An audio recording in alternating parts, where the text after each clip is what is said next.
that you sort of take the attitude of a mortician, waiting for a flu epidemic or something. I mean, it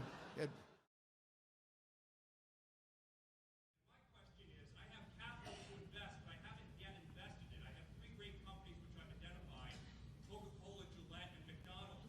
And my question is, if I have a lifetime ahead of me, which I want to keep it invested for more than 20 or 30 years, is it better to wait a year or two to see if one of those companies stumble, or to get in now and just stay with it over a long horizon?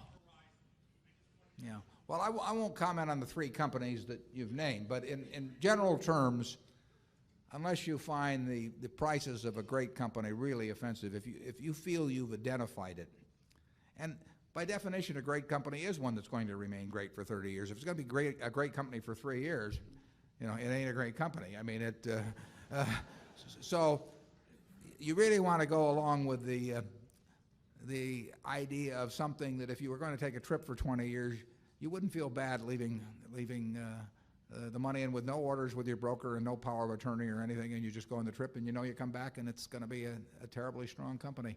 I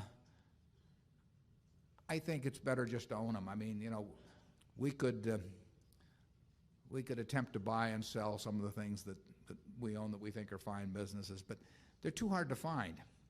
I mean, we found See's Candy in 1972, where we find here and there we get the opportunity to do something, but they're too hard to find. So to sit there and hope that you buy them in the throes of some panic, that you sort of take the attitude of a mortician, waiting for a flu epidemic or something. I mean, I'm not sure I'm not sure will be a great technique. I mean, it may be great if you inherit it. Paul Getty inherited the money at the bottom in 32. I mean, he didn't inherit it exactly. He talked his mother out of it, but it's true, actually. Close enough. Yeah, close enough, right? But he benefited enormously by having access to a lot of cash in the early 30s that he didn't have access to in the late 20s, and so you can get some accidents like that. But that's a lot to count on, and if you start with the Dow at X and you think it's too high, when it goes to 90% of X, do you buy? Well, if it does and it goes to 50% of X, it gets you never get the benefit of those extremes anyway, unless you just come into some accidental sum of money at some time. So I think the main thing to do is find wonderful businesses. Is Phil Carre here? We got the world. Yeah, there's the hero of investing. Phil, would you stand up? Phil is 99. He wrote a book on investing in 1924.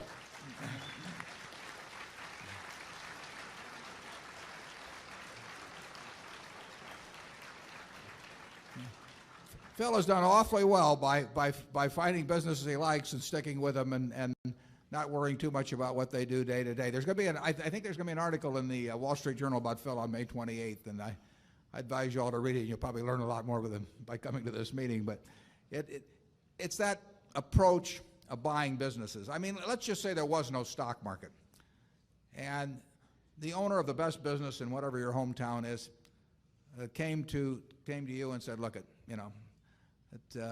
my brother just died, and he owned 20% of the business, and I want somebody to go in with me to buy that 20%. And the price looks a little high, maybe, but this is what I think I can get for it. Do you want to buy in?"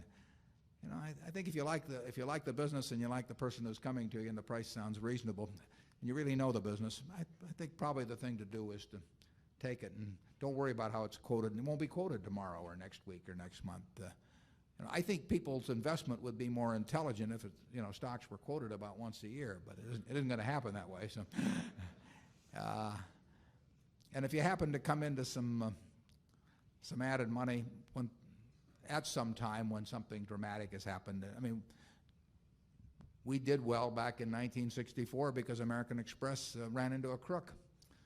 We did well in 1976 because Geico's managers and auditors didn't know what the loss reserve should have been the previous couple of years. So we've had our share of flu epidemics, but you don't want to spend your life waiting around for them. Zone 6.